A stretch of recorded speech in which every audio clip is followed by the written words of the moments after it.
Yes, so as a primary school teacher, this would have been really useful for planning my topics, because often we start with a big question and then try and think of different subjects or different areas of study that would fall under to create cross-curricular links.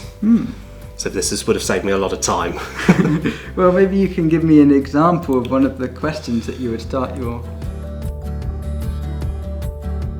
I thought it was amazing. I thought the fact that it can search so many different fields of study simultaneously at that speed was very impressive.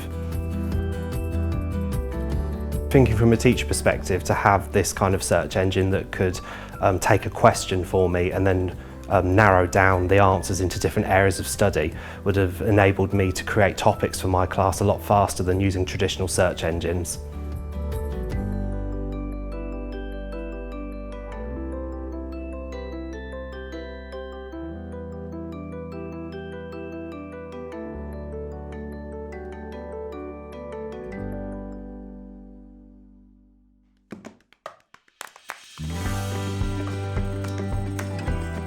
GenAI chatbots like Bard and Bing Chat and ChatGPT seem to be here to stay.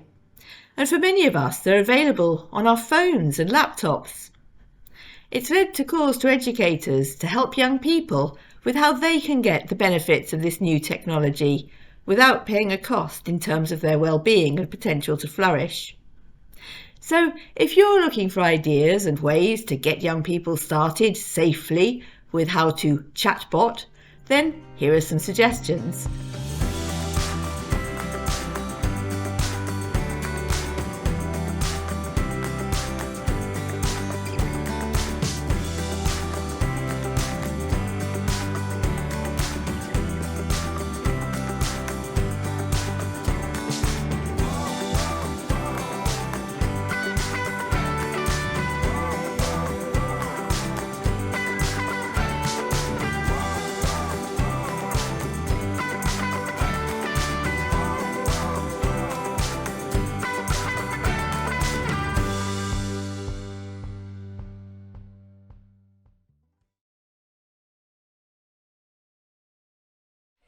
You know, like when you use filter paper in science and you have to put it in A funnel? A funnel, yeah. So it's like a funnel? Looks like a funnel.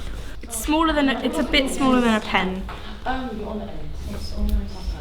trying to use other objects to describe. You are. And I find that quite interesting as well. A bit smaller than a pen. No. Am I missing anything else? There's one more spot. Wow.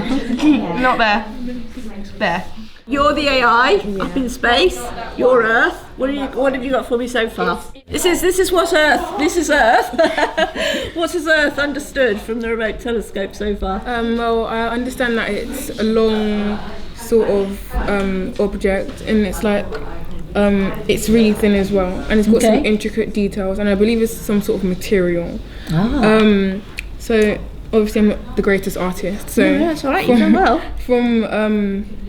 I started off with like a longer tube, then tried to make it thinner, and then attempted to add some slightly intricate details. Something I found interesting as I watched this activity is that the students very rarely talked about the colour of the objects, even though the objects themselves are quite colourful. And the reason that the students didn't talk about colour is that they'd worked out pretty quickly that the student on Earth was only using white paper and black pen. So whatever colours might have been in the description from the artificial intelligence, they were going to be reduced to black and white once the messages got to Earth. It's interesting, isn't it, that our thinking can be shaped, constrained or fired up by the technologies that we're using. I like to think of it a bit like what happens when you get into a car. You become a driver.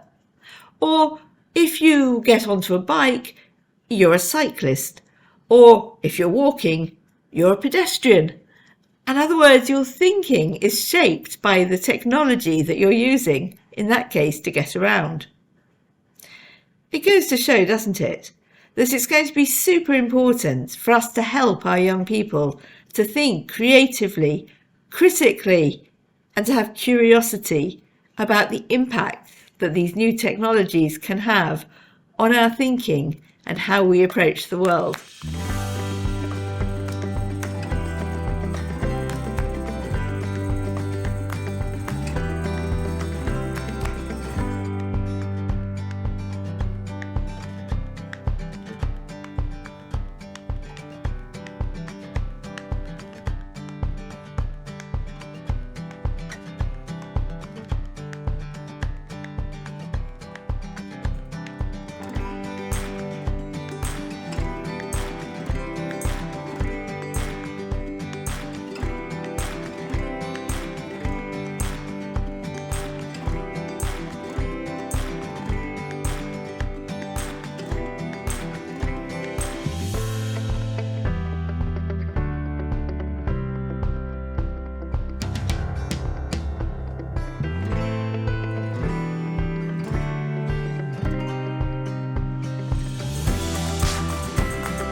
So specialists like your good self have been working in this field for some time, and now suddenly everybody, those in the humanities, those in education, we all have to start to care about artificial intelligence.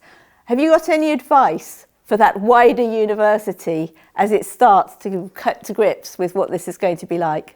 Yeah, I would think that work on what we used to call artificial intelligence systems and now AI have been brought to the main focus of news and the main focus of the public eye, because they can now communicate with you. And my advice would be that now us, the experts within the university, we have to sit together, we have to discuss with each other, and we have to find common language in fruitful collaboration of how we can use this power that are rising and how we can safeguard our life, be it social, educational, economy related, and so on.